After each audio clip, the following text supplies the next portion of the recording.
Brenda Mae watched me from across the kitchen table, her wine glass glinting under the fluorescent light. "I'm going out tonight," she said, a smile I hadn't seen in years playing on her lips. "With someone else." My breath hitched, a cold knot forming in my stomach. The sound of a car horn outside sealed it. "Don't be a fool, Dale," she purred, turning away. "It's just a little fun." I turned the key in the lock, the familiar click echoing in the quiet foyer. 6 o'clock on a Tuesday. The smell of dinner should have been warming the air, maybe a faint scent of pot roast or something equally mundane. Instead, the house felt colder than usual. I walked through to the kitchen, my briefcase still in hand, expecting to find Brenda Mae at the stove, or perhaps setting the table. She was there, but not as expected. She sat at the oak table, her back to the window, a half-empty glass of red wine in front of her. The late afternoon light cast her face in a soft glow, highlighting a subtle grin I hadn't seen directed at me in years. It was a private smile, one that suggested an internal satisfaction. "Dale," she said, her voice smooth, almost melodic. "You're home." I set my briefcase down by the counter. "Just got here. What's for dinner?" She took a slow sip of her wine. "Nothing tonight. I'm going out." I waited for her to elaborate, for a name, a reason, a friend's reunion. It was typical for her to meet up with her book club or a few women from her exercise class. "I'm going out with a man," she clarified, her gaze steady, unblinking. "Someone new." The words settled in the air, heavy and unexpected. My hand, which had been reaching for the coffee maker, paused midair.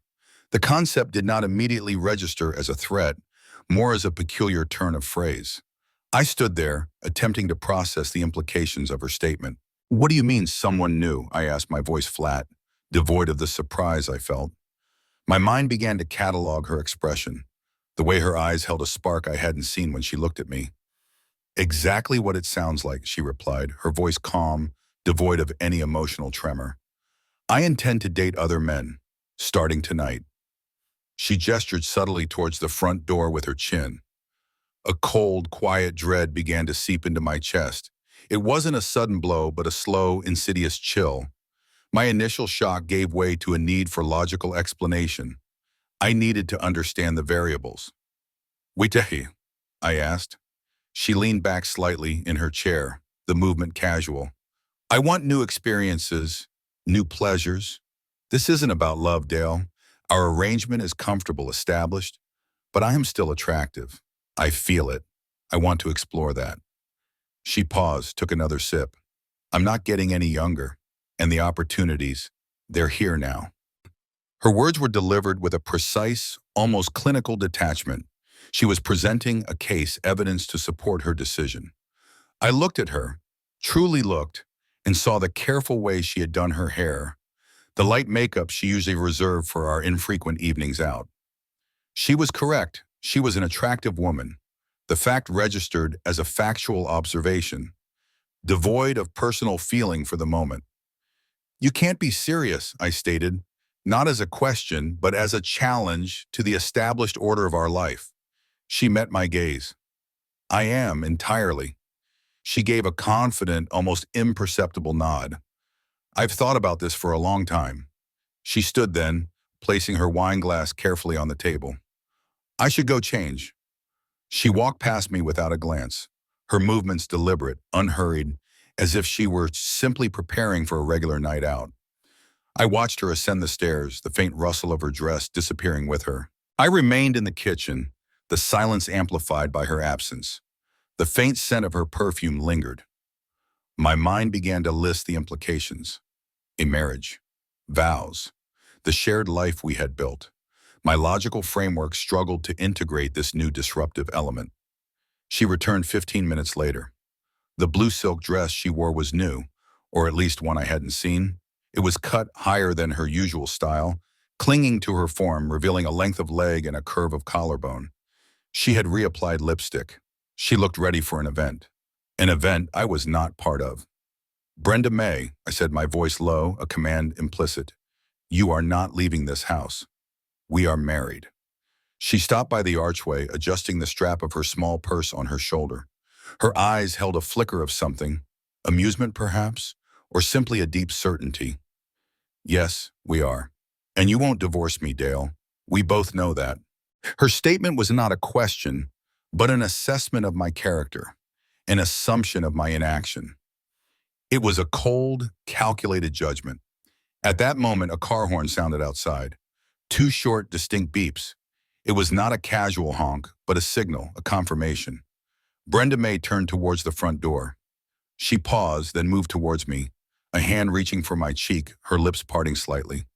It was an attempt at a parting kiss, a gesture of conjugal normalcy applied to an entirely abnormal situation. I recoiled, a visceral, uncontrolled movement. The action was instinctual, a rejection of the incongruity. Her hand dropped, and her expression hardened, the subtle grin replaced by a taut line. She said nothing further. She simply walked out the front door, closing it quietly behind her. There was no backward glance. I stood in the kitchen, listening to the muffled sound of a car driving away. The house settled back into its silence, a different kind of silence now. I walked to the table, picking up her wine glass. It was still cool. My mind, stripped of any pretense of emotional comfort, began to work. I had to understand this. Not just what had happened, but why. The implications were not merely emotional, they were logistical. What did this mean for the bank accounts, for the property, for the structured existence we had cultivated? The investigation had begun. Brenda Mae had always possessed a particular kind of appeal, a blend of casual charm and underlying calculation. Even in middle school, she understood the subtle mechanics of attention and influence. She knew how to make people feel seen, how to extract a favor, how to shift loyalties without explicit command. It was a skill I would observe for years, a persistent pattern in her interactions. My family moved to Northville the summer before 8th grade. I was the new kid, focused on fitting in, on track practice and grades. That fall, I saw Brenda Mae in the cafeteria. She had a way of holding court, even then, a knot of girls always around her, hanging on her every word. She noticed me watching, and her smile, even across a crowded room, felt directed, personal. It was calculated. She approached my table the next day. Her name was Brenda Mae, and she wanted to know if I wanted to walk home the same way. We dated through high school. I was a decent athlete, good enough to keep her interested, I suppose. I held the door, bought her cokes at the diner, drove her to dances. She had an aura, a kind of self-possession that made other girls seem flat by comparison. It wasn't love, not in the way I understood it later, but it was a compelling illusion of it. I was captivated by the attention, by her. Then during our junior year, Chad Thompson transferred in. He had a newer car, his father owned a dealership, and he was the starting quarterback. Brenda Mae's attention shifted, almost imperceptibly at first, then with increasing clarity. I remember the day she told me she thought we should see other people. She used the phrase with a gentle voice, but her eyes held a cold resolve. 2 weeks later, she was with Chad. I watched from the sidelines as she seamlessly transitioned, her arm linked with his, her laughter carrying across the school grounds. I became invisible to her, a part of her past that no longer served her present ambitions. My function had been fulfilled, and I was discarded. Her college years, as I later learned through mutual acquaintances and overheard conversations, were a continuation of this pattern. She attended a state university, not far, but far enough for a fresh start. There were stories of numerous affairs, some brief, some extending for months. One involved a married professor, a man much older, who was reportedly instrumental in securing her a coveted internship. She always found a way to leverage her appeal. I, in the meantime, had gone to Michigan State. I immersed myself in accounting, a field grounded in logic and verifiable facts. My dating life was casual, a series of pleasant but unremarkable evenings. My focus was on building a stable future, a professional foundation. After graduation, a coincidence brought us both to Grand Rapids. I landed a position at a mid-sized accounting firm, and she found work at a marketing agency. The city was large enough to offer anonymity, yet small enough that paths inevitably crossed.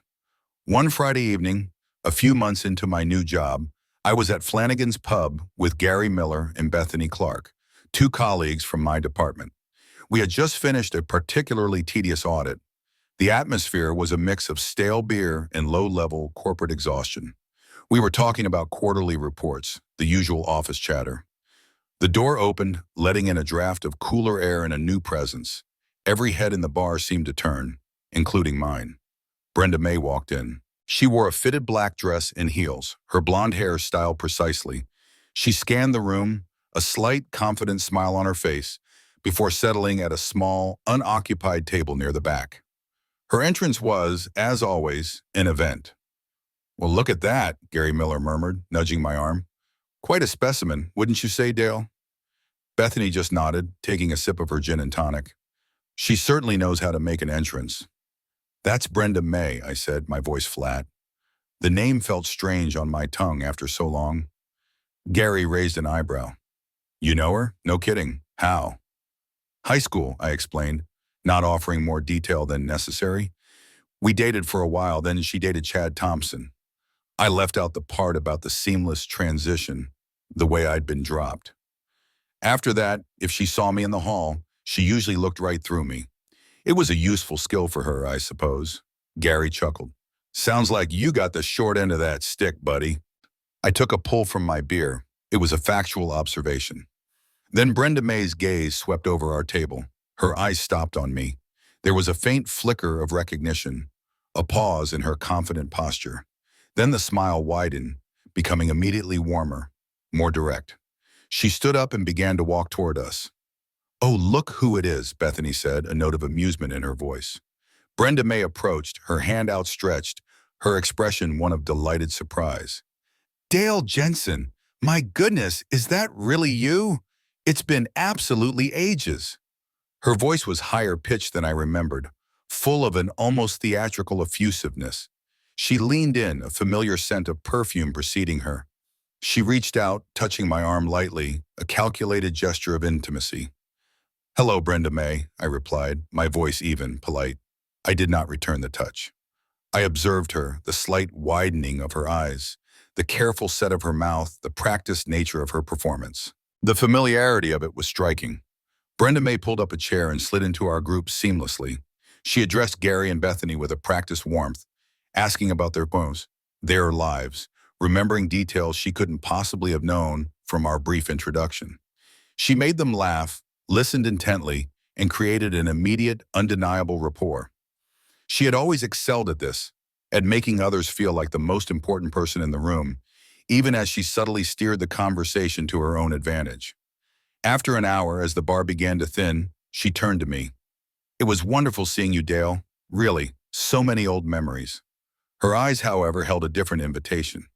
"I'm just a few blocks away. My apartment. For old time's sake?" It wasn't a question that required deep thought. It was a direct, albeit veiled proposition. I understood the mechanics of the invitation. It was a test of my availability, a reestablishment of a dynamic she remembered. My logical mind registered the calculation, the way she offered a glimpse of the past as a lure for the present. Yet, beneath the analysis, a quieter, less rational part of me stirred. A part that remembered the feeling of being wanted by her, the lingering hope that the past could be reclaimed, perhaps even improved. I agreed. The next few weeks were a rapid reacquaintance. The physical intimacy was reestablished quickly, almost as if no time had passed. She moved into my apartment within 2 months, bringing her boxes of clothes and her specific brand of organized chaos. Our relationship solidified, a familiar pattern re-emerging from the pistas like a well-worn path. It wasn't long, however, before the testing began. "Dale, Greg from work asked me out for dinner," she would say, her eyes watching my reaction. Or, "My old college friend Mark is in town. We're getting drinks." I would feel a tightening in my chest, a quiet alarm. But each time she would return, perhaps a little later than expected, but she would return. And I, in my earnest attempt to be the open-minded, secure partner, eventually accepted it. She would always frame it as harmless, just friends.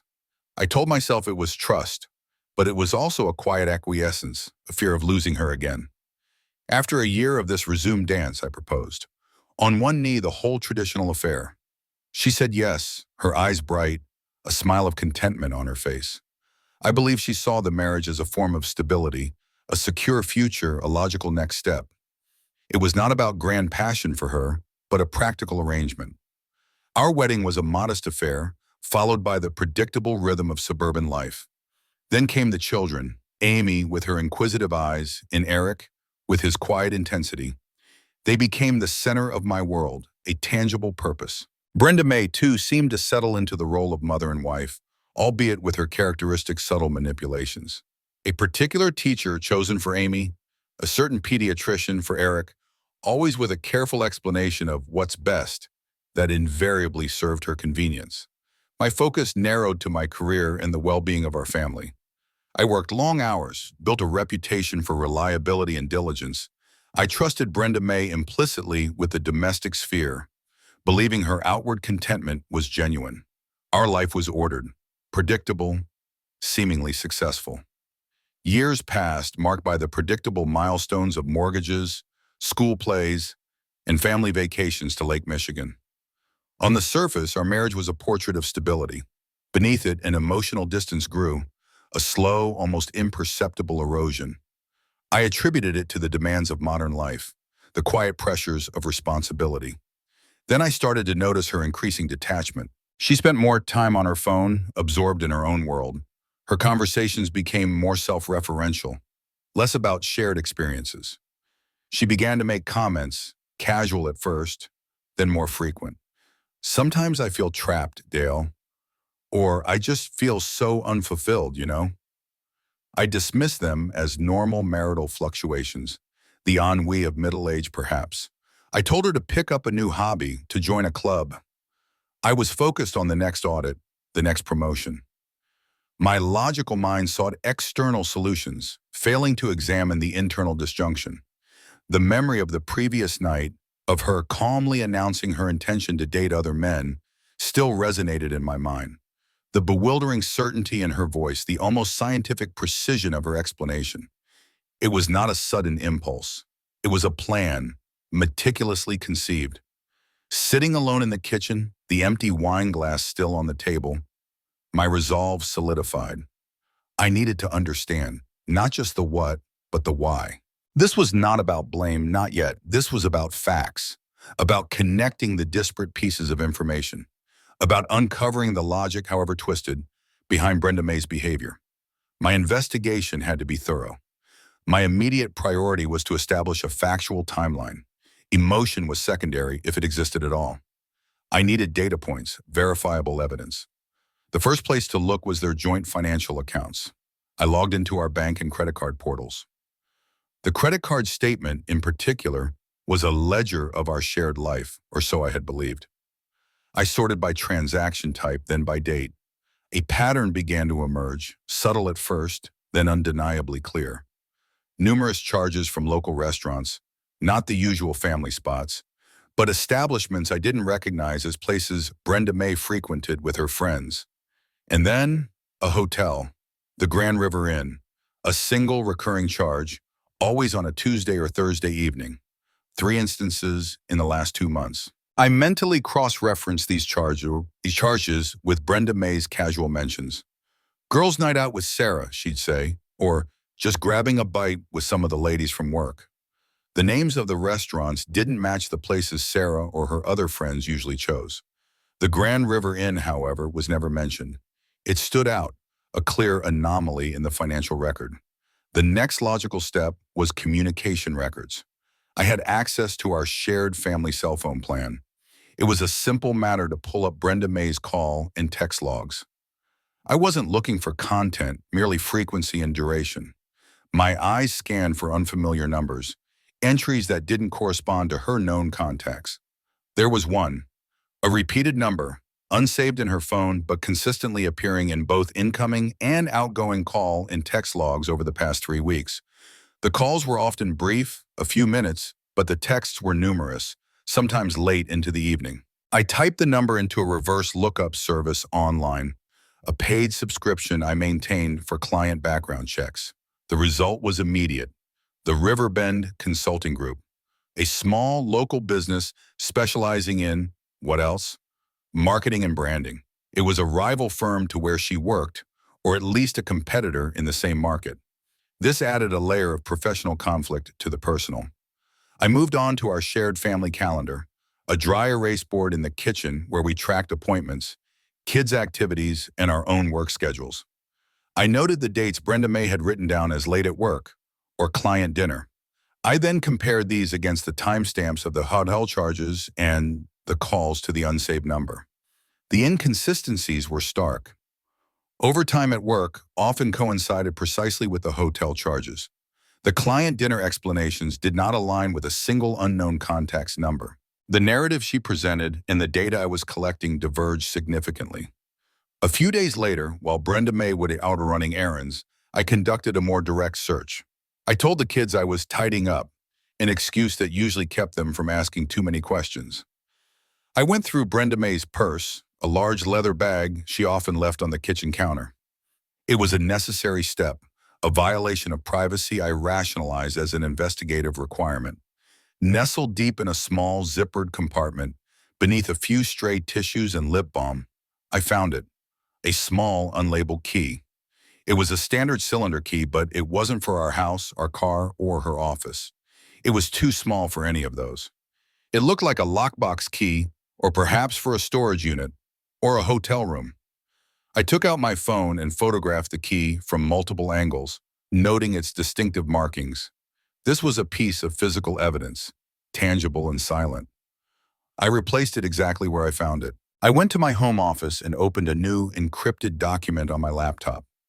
I labeled it Project Red Wing, a meaningless code name designed for discretion. I meticulously logged all my findings, the credit card charges, the dates, the names of the restaurants, the hotel, the unsaved phone number, the business associated with it, the calendar discrepancies, and a detailed description of the key. Each entry was dated and time-stamped, a factual record. The financial implications of her actions began to weigh on me. Unexplained spending, a potential diversion of marital assets. This wasn't just about betrayal, it was about the tangible resources of our shared life, the security of our children. My logical mind calculated potential scenarios, financial exposures. It became clear that my solo investigation had reached its limits of efficiency. I needed more sophisticated tools, more direct methods of observation. The next logical step was an external resource. I opened a new browser tab and began to research local private investigators. I looked for agencies with strong confidentiality clauses, a reputation for discretion, and a focus on evidence collection. I needed someone who operated with the same cold, methodical logic I was now employing. My online search for private investigators yielded a few promising names.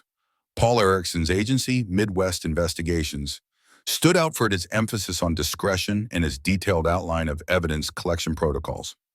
I sent an email, keeping my query brief and professional, requesting a confidential consultation. We met 2 days later at a neutral location, a quiet corner booth in an unassuming diner just outside of town. Paul Erickson was a man in his late 50s, dressed in plain, unremarkable clothes. He had a quiet demeanor, a watchful gaze, and a notepad already open on the table.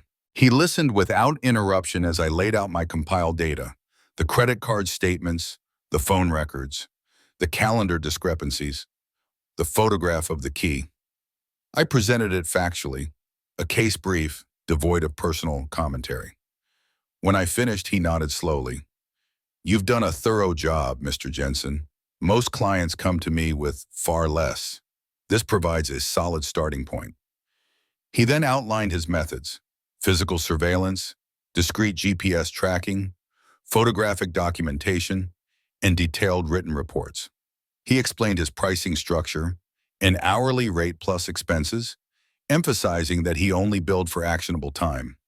He was clear about the legal limitations and the types of evidence that would be admissible, should it come to that. My goal, I stated, is irrefutable evidence.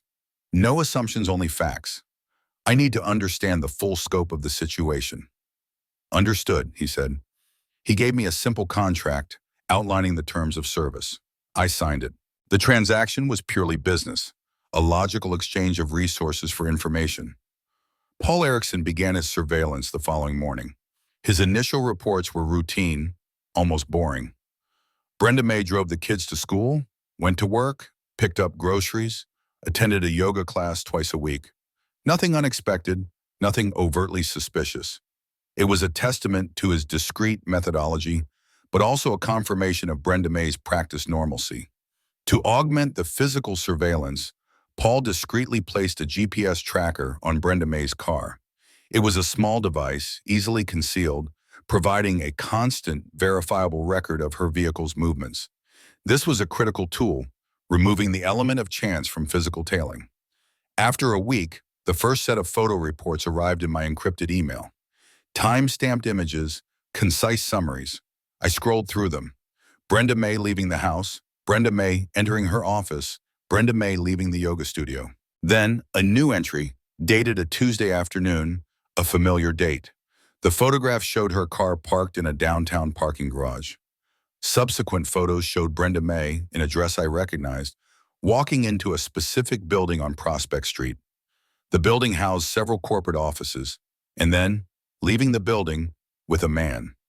He was tall, well-dressed, with a confident bearing. He put a hand on her lower back as they walked out, a casual, familiar gesture. They entered a car that was not hers. The timestamps indicated they spent approximately 2 hours inside the building.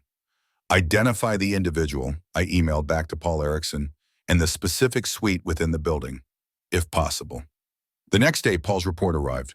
The man was identified as Roger Davidson, a local real estate agent. His office was on the third floor of the Prospect Street building. He was known for specializing in higher-end residential properties. Roger Davidson. The name felt significant. I typed it into my search engine. His professional photo appeared. The man in the surveillance photos matched. I immediately cross-referenced Roger Davidson's name with the unidentified phone number from my own initial investigation. The Riverbend Consulting Group, his firm, matched the number exactly. The loop closed. The financial records, the phone logs, the visual evidence, they all pointed to Roger Davidson. The hotel charges now made a chilling kind of sense. The key. This investigation was revealing more than I had anticipated. The slow, methodical uncovering of facts, each piece fitting into a larger, more coherent pattern. It wasn't about spontaneous transgression. It was about a deliberate, calculated construction. And as the truth began to solidify, I couldn't help but reflect on how life's costly choices unfold. Stick around to the end to see just how costly these choices became. Paul Erickson's surveillance intensified. His focus narrowed to Brenda Mae's activities, especially those involving Roger Davidson. The reports became more frequent, more specific. Each email brought a new layer of detail, a new piece of the puzzle. The pattern was now undeniable. Clandestine meetings, the same restaurants, often at lunch, sometimes for late dinners, and the hotel, the Grand River Inn. Paul provided a series of time-stamped photographs. Brenda Mae's car pulling into the hotel parking lot, then Brenda Mae and Roger Davidson entering the lobby together, often a few minutes apart. Later photos showed them leaving, sometimes hours later, sometimes minutes apart again. The deception was carefully choreographed. Paul also managed to discreetly obtain copies of the hotel receipts. Room charges, always for a few hours, always under Roger Davidson's name. The cost was minimal, a tactical decision perhaps, to avoid drawing too much attention. But the frequency was not. My personal investigation continued in parallel. While examining our shared credit card statements, I noticed several large, unexplained purchases from Prestige Jewelers, a high-end store downtown. The dates were spread out over the last few months. I decided to investigate directly. Using a voice modulator app, I called Prestige Jewelers, posing as Brenda Mae. "Hello," I said, affecting a slightly higher pitch. "I was hoping to inquire about a recent purchase. I just wanted to confirm the details." The sales associate, eager to please, pulled up the records. "Ah, yes, Mrs. Jensen. 2 rings, both quite lovely. The emerald-cut diamond and the sapphire band. You mentioned they were gifts."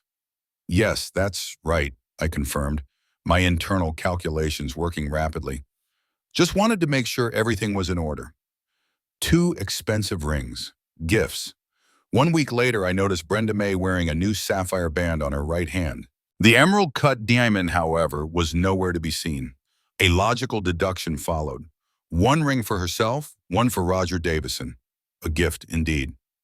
The next opportunity came on a Saturday morning. Brenda Mae left to take the kids to their soccer practice, giving me a 2-hour window. I had noticed a small black leather briefcase she occasionally carried to work, but more often kept in the trunk of her car. It was always out of sight, never left inside the house. I went to the garage, opened the trunk of her car, and found it. The briefcase was sleek, unassuming. It wasn't locked. I opened it. Inside, carefully folded, was expensive lingerie, silk and lace, not her usual practical cotton. Beside it, a package of unused condoms, neatly tucked away. And then, a prepaid burner phone. No service provider logo, just a generic black plastic casing. My hands moved methodically. I turned on the burner phone. It was password protected. I tried her usual passwords, her birthday, my birthday, the kids' birthdays. None worked. Then, a thought, a cold flash of insight. Roger Davidson's birthday. I typed it in. The screen unlocked. The messages were there. A litany of texts between Brenda Mae and Roger D. Pet names, my love, sweetheart. Dates and times for their next rendezvous. Plans for weekends away. Casual, intimate banter about their children, their lives, their future together. Plans that did not include me. The language was direct, explicit in its affection and its anticipation of their next physical encounter. I took out my phone and meticulously photographed every item in the briefcase. Each piece of lingerie, the condom package, every single text message on the burner phone. I shot multiple angles, ensuring clarity and detail. This was indisputable evidence, a clear window into the depth of her deception. Once I had documented everything, I carefully replaced each item exactly as I had found it. The lingerie folded, the condoms tucked away, the burner phone powered off and placed back in its spot. The briefcase closed and returned to the trunk. When Brenda Mae came home, she would find nothing out of place. The illusion of my ignorance remained intact. The cumulative weight of this evidence, the financial transactions, the surveillance photos, the hotel receipts, the jewelry, and now the contents of the briefcase and the burner phone messages, painted a picture of systematic, premeditated betrayal. This was not a moment of weakness, not a fleeting mistake. This was a carefully constructed, sustained double life. My logical investigation had provided the full scope of her deception. With the evidence meticulously compiled and reviewed, the next logical step was legal counsel. I researched family law attorneys in Grand Rapids, looking for someone with a reputation for pragmatism and a clear understanding of complex asset division. Mr. Henderson's name surfaced repeatedly. His firm emphasized discretion and thorough preparation. I scheduled an appointment. We met in his subdued office. I laid out my case in a neutral tone, as if presenting an audit report. I presented the USB drive containing Paul Erickson's surveillance reports, the photographs of Brenda Mae and Roger Davidson, the hotel receipts, the images of the jewelry store statement, and the complete photographic record of the burner phone messages. I also included my own compiled timeline of financial discrepancies and calendar conflicts. Mr. Henderson, a man with a calm, discerning gaze, reviewed everything methodically. He did not react emotionally, simply nodded occasionally, making notes. When he finished, he steepled his fingers. "Mr. Jensen," he said, his voice measured, "this is exceptionally well documented. The evidence you have gathered is strong, very strong, for a divorce case based on marital misconduct." We then discussed the legal grounds for divorce in Michigan, the process of asset division, and the potential for alimony. He explained that due to the clear evidence of infidelity and her apparent financial impropriety, my position regarding asset division and custody would be significantly strengthened. He outlined scenarios, explained precedents, and answered my questions with precise legal definitions. My primary concern, however, remained Amy and Eric. "What about the children?" I asked. "How do we minimize the impact on them?" Mr. Henderson shifted his focus. He advised on the importance of maintaining stability for them and creating a consistent routine and ensuring both parents were present and supportive, even through the separation. He spoke of joint custody, of open communication, and of seeking professional guidance for them if needed. He emphasized that in family law, the children's welfare superseded all other considerations. After the meeting, I spent hours researching child psychology resources, articles on explaining divorce to children, books on coping mechanisms for adolescents, therapists specializing in family transitions. I needed to understand the variables, to equip myself with the tools to navigate their emotional landscape. This was a different kind of investigation, one focused on protection and mitigation. I began to mentally rehearse the confrontation with Brenda Mae. Not a shouting match, not an emotional outburst, but a calm, factual presentation, a logical conclusion to her deceptive actions. I would present the evidence, allow her to react, and then state my intentions. The plan required precision and control. I prepared a separate, secure file, copies of every piece of evidence, stored on an external hard drive in a bank-safe deposit box. This was a fail-safe, a safeguard against any attempt to destroy or deny the truth. I also began the preparatory steps for financial separation. I reviewed all joint accounts, identified any potential vulnerabilities, and consulted with our family financial advisor, Mr. Davies. We discussed options for splitting assets, for ensuring future stability for myself and the children, and for insulating my personal finances from any future attempts at manipulation. He helped me create a detailed spreadsheet of all shared assets and debts, a comprehensive disclosure for legal purposes. The decision was clear. The divorce proceedings would commence immediately after the confrontation. There was no going back, no room for negotiation or reconciliation once the full truth was laid bare. That evening, I gathered Amy and Eric. They were engrossed in their homework. "Kids," I said, my voice steady, "Mom and I are going to have a serious discussion soon. It's about our family, and it's important." Their eyes, innocent and trusting, looked up at me. I could not yet tell them the whole truth, but I could begin to prepare them. The plan for moral confrontation and legal consequence was now fully established, ready for execution. I waited. The children were already in bed, their usual evening routine completed. The house was quiet, save for the hum of the refrigerator. I sat at the kitchen table, my laptop open, connected to the large television screen mounted on the wall. The presentation I had meticulously prepared was ready. I rehearsed my opening lines, focusing on a measured, even tone. Emotion would serve no purpose here. At precisely 9:17 p.m., Brenda Mae's car pulled into the driveway. The garage door rumbled open, then closed.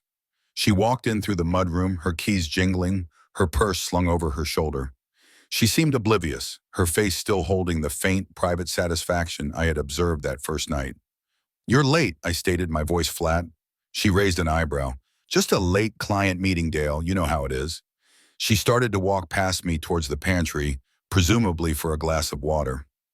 "Sit down, Brenda Mae," I instructed, my voice unwavering. "We need to talk." Something in my tone must have registered.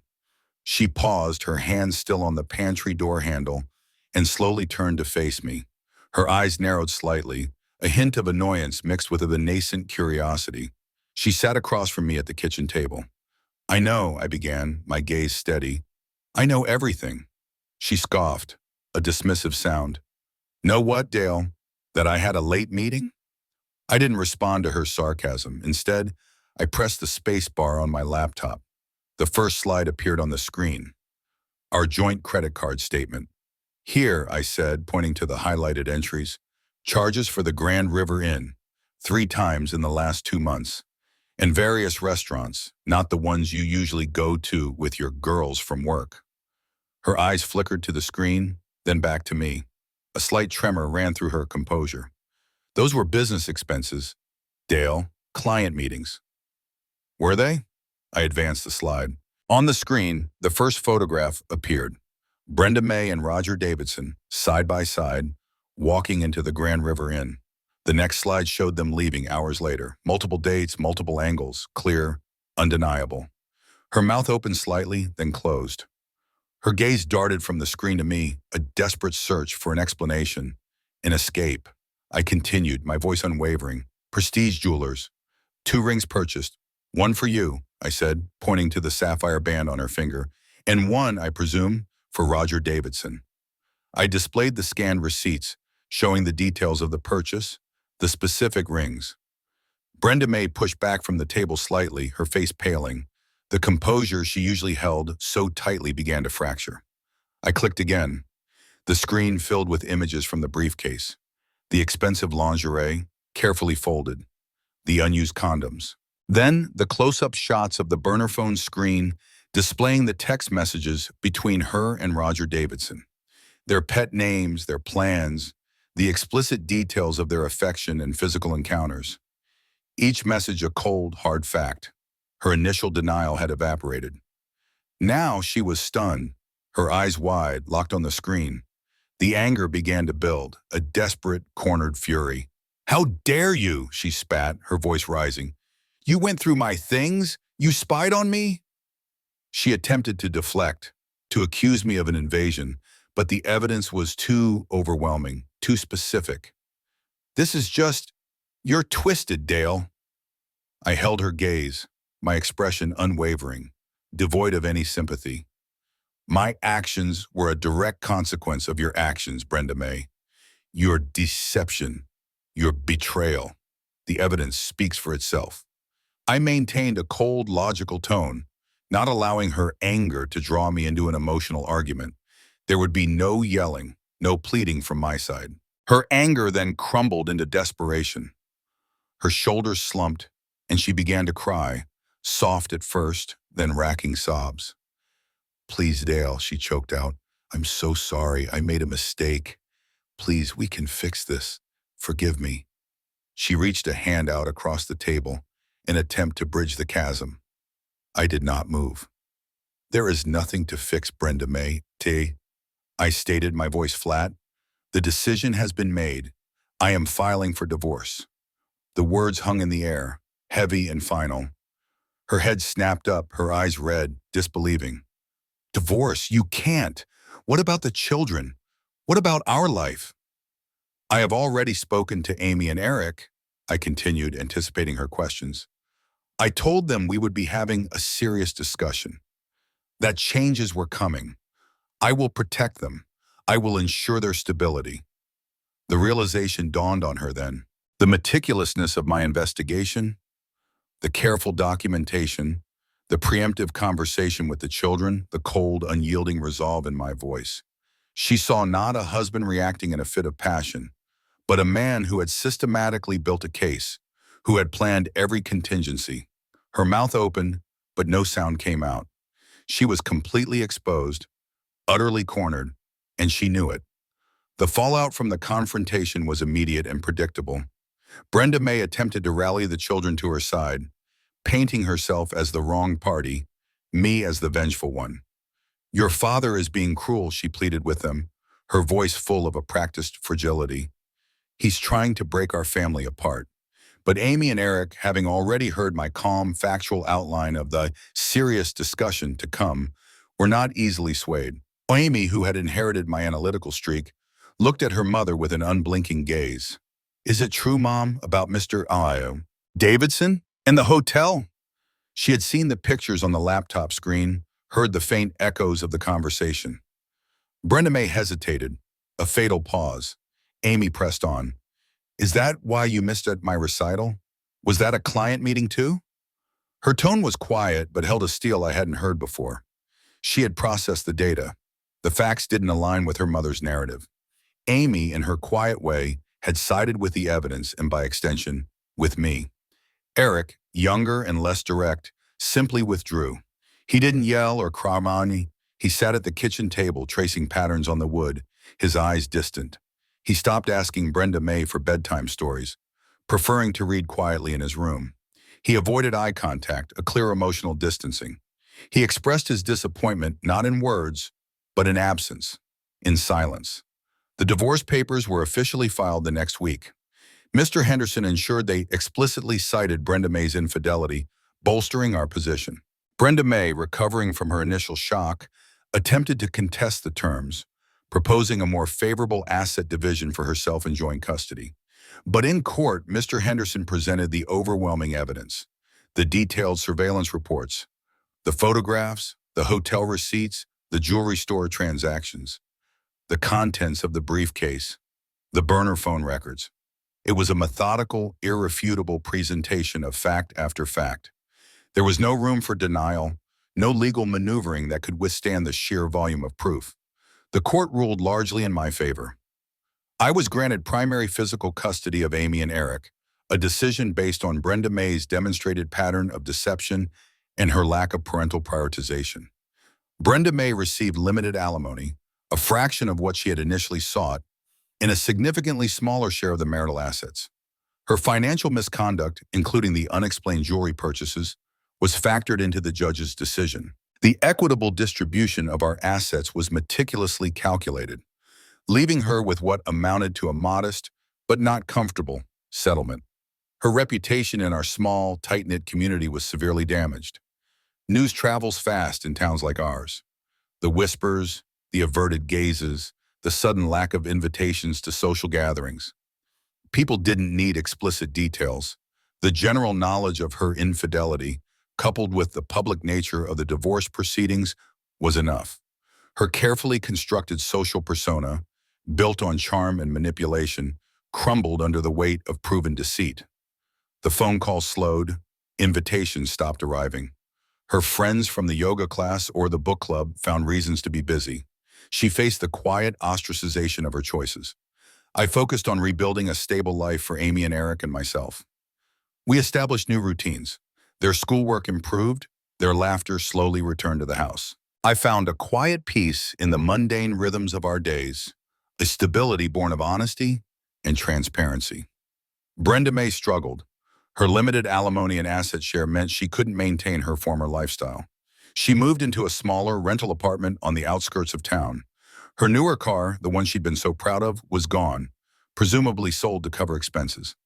I heard through the grapevine that she had difficulties securing new clients at her marketing firm, her professional reputation now tainted by her personal one.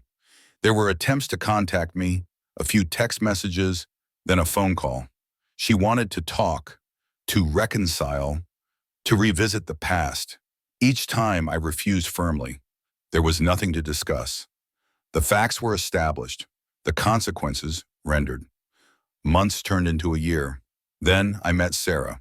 She was a librarian at the public library, a quiet woman with kind eyes and a genuine smile. She had a calm strength, a grounded presence. Our relationship developed slowly, built on mutual respect and open communication. It was a different kind of connection, one free from the calculated machinations I had grown accustomed to. It was honest. Brenda Mae was left with the direct, inescapable moral consequences of her actions. Her choices had led to isolation, financial hardship, and the loss of her children's trust. My investigation had not only revealed the truth, but had also paved the way for a new beginning, a quiet resilience in the heartland. My life, post-divorce, settled into a rhythm of quiet purpose. Amy and Eric thrived, their initial confusion replaced by a stable understanding of their new reality. Sarah brought a steady calm, a genuine connection built on shared values rather than superficial appeal. I no longer sought grand gestures or dramatic pronouncements. The quiet hum of an honest life was satisfaction enough. Brenda Mae's path diverged sharply. She remained in Grand Rapids, a ghost in her former social circles. Her job became precarious, her financial situation tight.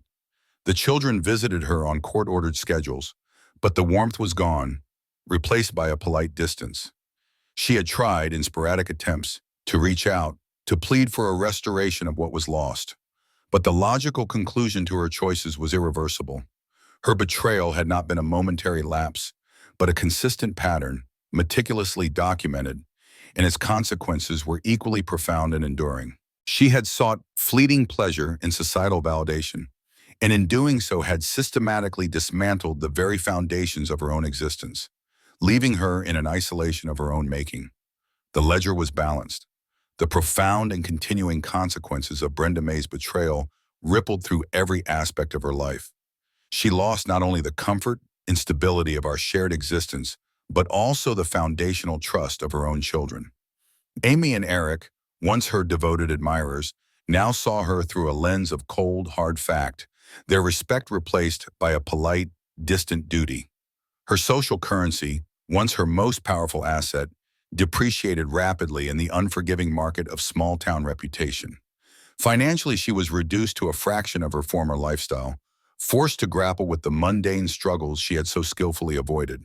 She chased fleeting pleasure, mistaking it for fulfillment, and found instead a barren landscape of isolation. The cost of her choices was absolute, leaving her with a solitude forged by her own design.